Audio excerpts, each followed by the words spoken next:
सध्या आल तुम्ही शिंदीत जर इकडच्या बाजून जर पाहत असाल तर क्रिकेटचे सामने चालू आहेत। और बाबा क्रिकेटचा शो काय होया गावाच्या लोकांले सारे लोक या ठिकाणी क्रिकेटचा सामना आनंद घेऊन झाले।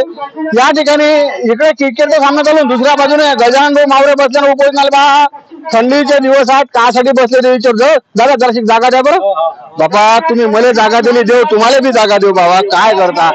तर माझ्यासोबत गजानन भाऊ आहेत। गजानन भाऊ कासाठी बा थंडी पाण्या दिवस आहे कासाठी बाबा या उतारवात काय ती धंदा करून आल्या। हे ग्रामपंचायतनं मया कंपाऊंड स्वतःच्या जागेतलं काढून दिलं ते 30 तारीख 21 साली ते मी सामान वापस मागून राहिलो पण ते सामान काही वापस देऊन नाही राहिले। ते माया पलाटातून स्वतःच्या मालकीच्या जागेतून रस्ता टाकायची धूम करून राहिली। बाजूचं जे शेत आहे ते त्यात घर जे आहेत ते घर शेती लेआउट मध्ये आहे। आपलं शेती आहे लेआउट नाही आहे ते मी लेआउट मध्ये आहे।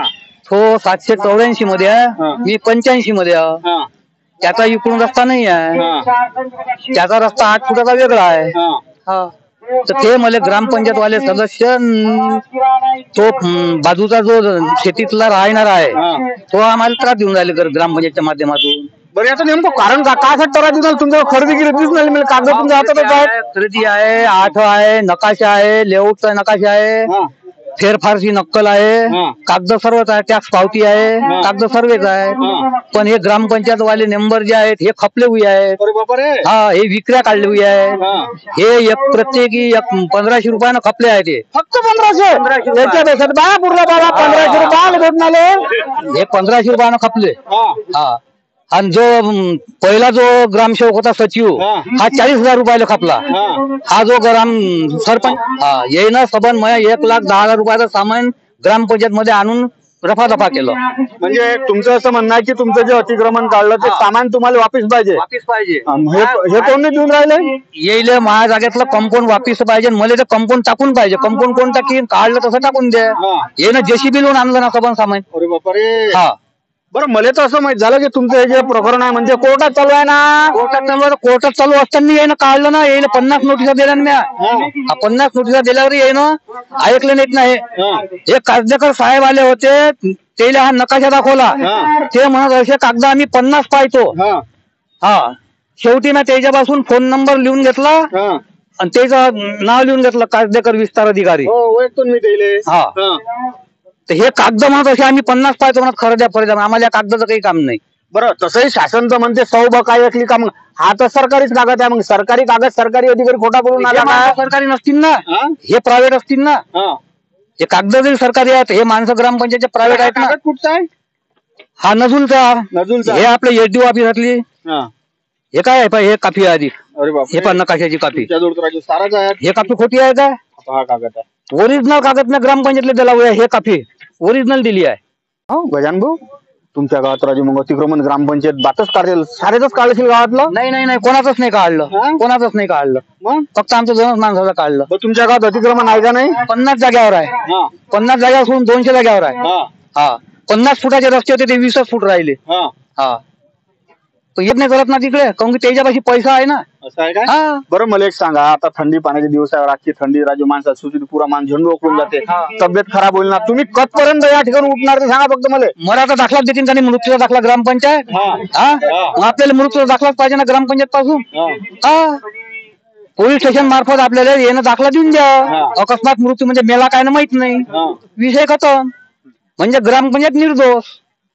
तर मी सध्या या उपोषणाच्या मंडपात आलो बापा लोकांचा काय वेळा जो पहा या धरून पहा दाखव बरं जराशे हे लोक इतके मोठे या ठिकाणी आले आणि गजानन भाऊच्या उपोषण आले ते ना या ठिकाणी दिला प्रतिसाद। या साऱ्या प्रकरणावर प्रशासकीय अधिकारी ग्रामपंचायत सचिव झाले सरपंच झाले किंवा गट विकास अधिकारी झाले विस्तार अधिकारी झाले याचं नेमकं काय म्हणणं ते ऐकून घ्यायला गेलं ना एका ऐकून तर आपल्याला कुकूनच जमत नाही आपल्याला दोन्ही ऐकून कार्यक्रम साधायचा आहे तर नेतं काय म्हणणं आहे ते बी आपण ऐकून घेणार आहोत। तर माझ्यासोबत ग्रामपंचायत शिंदीचे ग्राम विकास अधिकारी साहेब आहेत। काय राजू तो माणूस उपोषणाला बसला ना किती मोठे लोक बसले त्या ठिकाणी मॅच चालू आहे म्हटलं तर नेमकं काय म्हणणं आहे तुमचं। तर आमचं असं म्हणणं आहे की सदर प्लॉटच्या संदर्भात 9/3/23 रोजी काय ते लेआउट मधील रस्ता स्थळ पाहणी करण्याकरता बोलावण्यात आले असता मंजूर लेआउट मधील नकाशाप्रमाणे जसा मंजूर लेआउटचा नकाशा आहे तो नकाशाप्रमाणे रस्त्याची लांबी 81 मीटर दाखवलेली आहे, परंतु प्रत्यक्ष त्या रस्त्याची मोजणी केली असता ती 72 मीटर एवढीच आढळल्यामुळे संबंधित जे सर्व काही प्लॉट धारक आहेत त्यांचे प्लॉट मोजता आले नाही, त्यामुळे सदर लेआउट नकाशानुसार कमी असल्यामुळे ते नाकारता येत नाही, त्याच्यामुळे तो प्लॉट भरत नाही. मग तर शेवटी अशी गोष्ट आली त्याच्याजवळ तितक्या क्षेत्राची खरेदी आहे, मग त्याच्या तितक्या क्षेत्राची खरेदी असून त्याचं असं म्हणणं आहे की तो त्याचं कंपाऊंड काढून घेतलं ग्रामपंचायतनं. आता कंपाऊंड काढून घेतलं ग्रामपंचायतनं तर तेव्हा मी कार्यरत नव्हतो, मी आता आलो फक्त, मला आता 1 वर्ष आता होऊन आलं 31 डिसेंबरला. त्याच्या आधीचं प्रकरण आहे 23-24 मला वाटते 22-23चं प्रकरण आहे. मी आता आलो बरोबर आहे 22-23 आहे, 23 तारीख आहे ना 22-23. सदर प्रकरणावर जे उपोषण करतात गजानन भाऊ याचं काय म्हणणं आहे तुम्ही ऐकलो. सचिव साहेब जे कागदार कोण होतं असलं बा ते ना ते पाहिलं.